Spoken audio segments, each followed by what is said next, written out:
Good afternoon, everyone. We all know that Minneapolis is one of the greatest music cities in the entire world, but we don't often value our music ecosystem the way that we should. We're the home of Prince, the home of Soul Asylum, the home of Jimmy Jam and Terry Lewis.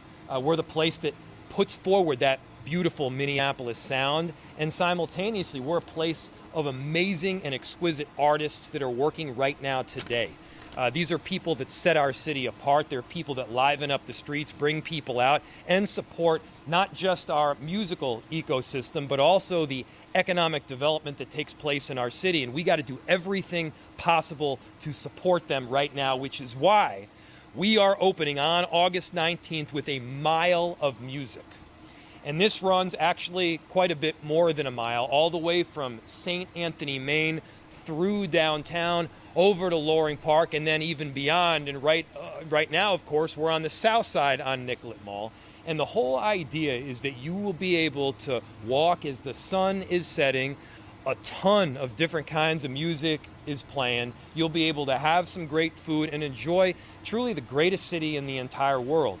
And we know that this benefits not just the sound that is in the air, but also the bottom line for our city. The new Minneapolis State of Live report puts actual numbers behind what we are seeing every day.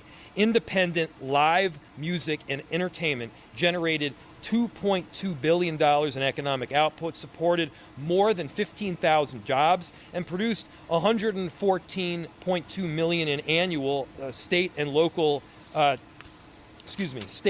tax revenue impact. Those numbers reinforce what we already know.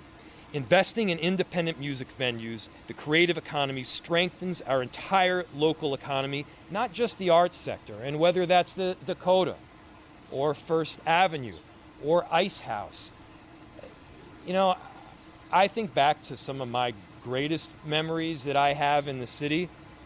They take place at these venues. When I was first getting together with my wife, I remember hanging out at Ice House.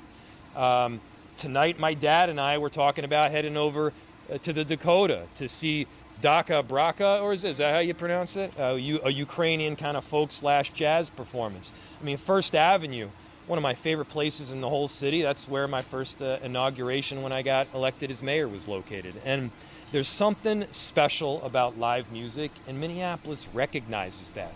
We understand how important it is for the cultural fabric and the economic vitality of our city. And so on August 19th, I want you to picture yourself leaving work a little bit early. Well, hang on, let me step back.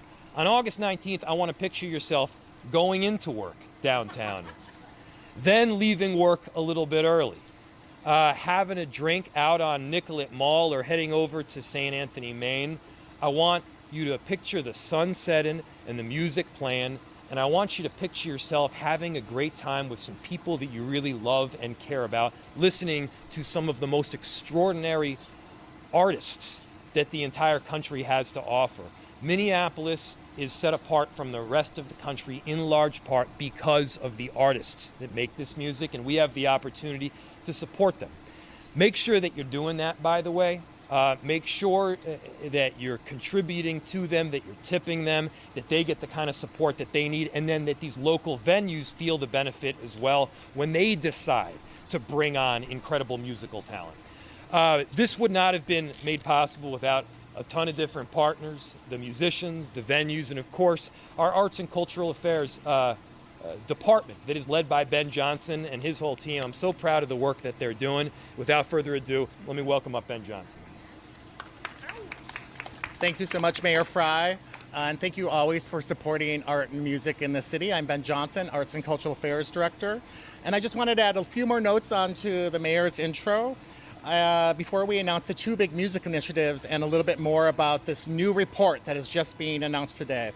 So I want to let you know that the funding for this program is coming from the Small Business Resiliency Fund, which was designed to promote businesses in Minneapolis as we recover from the harm and impacts of Metro Surge. The fund is meant to support new activity and vitality in our commercial districts within Minneapolis. And we all believe that the future of the city is a creative one, and one that believes in the power of music and how it can transform our city. Last month, we hosted the National Independent Venue Association Conference, which was a unique nationwide organization founded in collaboration with Dana Frank at First Avenue. And we have one of the largest chapters of NIVA here, the Minnesota chapter, and that's something to really be proud of. And the current board president, Tanner Montague, is here with us today. And with that, because of this unique role that music plays within the DNA and the brand of our city, we're going to announce with a little bit more depth these two really great musical projects that are happening this summer and this fall. But before, let's talk a little bit about State of the Live. Over the last 2 years, the city has invested in really determining ways to support the local music economy. We hosted a large sound music city census with almost 4,000 people responding to what's happening in our music scene. We hosted the Minneapolis Music Summit, and now the next outcome is the State of the Live. And as part of our ongoing work to support and amplify the local music economy, this report specifically is about the metropolitan region, and it combines the work of 110 independent stages locally and live entertainment businesses that examine our economic impact. This report supports what just came out last year's the 2025 Creative Minnesota Economic Impact Report, which is produced by the Minnesota Citizens for the Arts and the work of Sarah Fawson. But we are examining that specific area about the music stages. As the mayor said, there's a lot of great data, which is all on the report, that you can go visit the website. And what that tells you and what those numbers underscore is that the role of indie music and entertainment play a huge part in our economy, which is extraordinary. Another interesting fact about this report is that it also includes the challenges that are facing our community. But what distinguishes Minneapolis from many other cities is that its reputation is rooted in innovation rather than scale. Despite having a much smaller population than cities like Los Angeles, New York, or Chicago, Minneapolis has repeatedly generated musical movements that have reshaped popular music nationally and internationally. In other words, we really punch above our weight, and we really are innovative and experimental, which is really, really great to hear. So as it relates to the Small Business Resiliency Fund, all musicians and venues are small businesses, and they contribute so much to the unique vitality, creativity, and placemaking of Minneapolis. And the report notes that even though the economic indicators are incredible, the state of live music is really challenging right now, so we are doing everything in our power to address those challenges. And now we're going to introduce two really great music initiatives with the producers of those initiatives, but I want to do a quick number of thank yous. I wanted to thank DJ Diggy, who opened up this press conference today. Local musician and photographer, I'm told. I also want to point out Addie Gonzalez, the executive manager for the arts, who helps us in our department. Tanner Montague and Jack Kolb Williams of MINEVA, the Minnesota National Independent Venue Association. Here's Tanner right here. Adam Dunnex and Meg Gustafson of the Downtown Improvement District. Shelly Kiala of Contus and Dana Martinez of the Twin Cities Jazz Festival. And a big thanks to Shane Ruff of Eat Street Crossing for letting us host this event here today, which is also going to be a location of one of the events that we're working on. So now, without any further ado, I want to introduce Shelly Kiala, Executive Director of Contus, to introduce our first major music event. Thank you, Ben. Thank you so much for your partnership and for your leadership. It is true what Mayor Fry said, that we love working with him because he's doing great things. So I'm Shelly Kiala. I'm the Executive Director of Contus, and I'm pleased to announce the inaugural Mile of Music this year. It will take place on Wednesday, August 19th from 4 p.m. to 8 p.m. That's our hosted time where we have music acts happening throughout this long spine of the city. All the way from the downtown, the Nicollet Mall area, through the St. Anthony Main area, and all the way here to Eat Street, and indeed at Eat Street Crossing. So simply put, we are placing live music in bars, restaurants, and spaces all throughout that mile of music. It will be Minneapolis's biggest happy hour. We will have 25 plus venues that are hosting live events during that time, so come. Bring your friends, bring your family, your colleagues, grab a drink, grab some food from these great restaurant venues, and listen to some music. Some of them, just a few examples, are the Astor House, Brits Pub, the Minnesota Orchestra Lobby. You can hear music in the lobby and grab a drink there. Ice House, we heard about earlier, Pimento, Eat Street Crossing, and the artists are as varied as the venues. Kevin Washington, Soulflower, Paviel French, the Paul Metzger Trio, and on and on and on. DJs as well. This is happening concurrently with the Downtown Council's the Wednesday happy hour that's happening right downtown. And we're so excited to be partnering with them and really amplifying music throughout the city. So we do have a flyer today, and it's Minneapolis Smile of Music with the preliminary venues and the preliminary artist list, but we're not done. So make sure to follow at Minneapolis Smile of Music on Facebook and also on Instagram, and we're going to be updating with a complete list later this month. We are also excited to say that if you are interested, if this piqued your interest and you are a venue that is in that mile and you want to be a part of it, or you're a musician or an artist who wants to be part of it, please reach out to us. And you can find us on the Facebook site. You can also find us at mplsmileofmusic@gmail.com.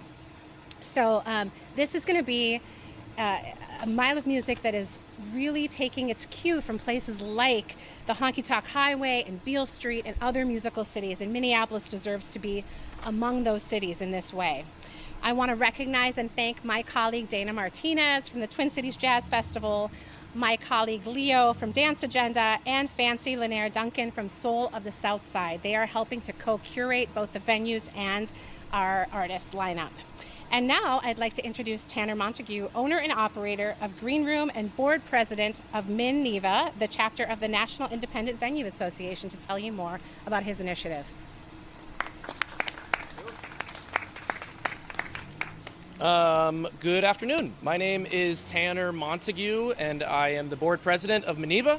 I also own a independent venue right down the road called Green Room, and I'm grateful to be here. Thank you. MINNEVA is very happy to see that the State of Live report is out. We look forward to using that data to work with the city to help grow our music scene for many years to come. Every major artist that we know and love today started on a very small stage just like mine, or just like Pillar Forum. Most artists did not start in a arena. Olivia Dean probably did not start in an arena like Target Center. But that's where so many do. It's the great thing of independent venues is they start careers and they build community. And so with that, we're going to announce something that we're going to call Indie Music Family Nights Out. This is an 8-part event. 8-part series happening all around the city, focusing on families, neighbors, kids. It'll feature artists and a bunch of independent venues that we know and love. Some of the venues will include Hook and Ladder, Pillar Forum, the Dakota, Green Room, First Ave, and a handful more that are soon to be confirmed. Our hope is that these nights can create a shared positive memory for all the families that get to come while supporting these artists and these venues at the same time. The full lineup will be announced in August, and more details will be on the Arts and Culture page very soon. So with that, I'm going to pass it back to the mayor. Thanks for being here. So this is something we're really excited about. Honestly, it's probably long overdue that we're valuing our music scene the way that we are here. Again, thank you to the artists, thank you to the independent venues. They're the ones that have been tirelessly at this, and we, the city, are putting our money hopefully where our mouth is. With that, I'll open it to any questions you might have. As far as the State of Live report goes, the $2.2 billion, is that from last year, or what's the time frame on that? Good question.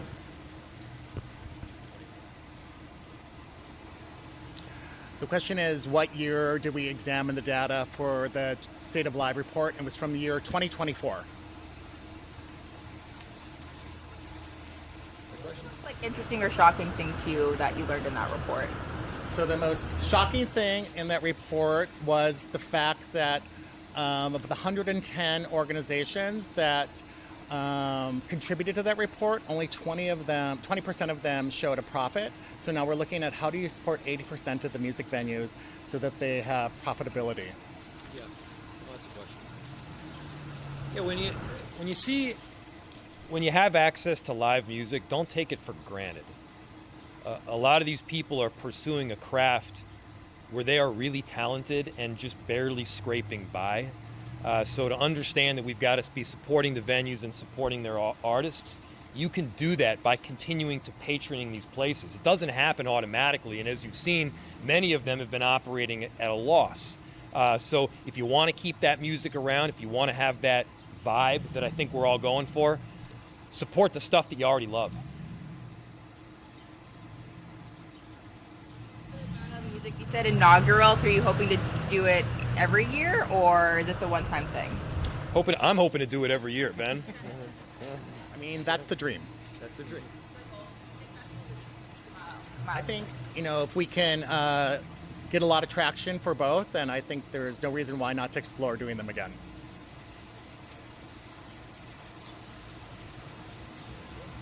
Great. Thanks, everybody. Yeah. Thank you. Yeah, thank you. Yeah.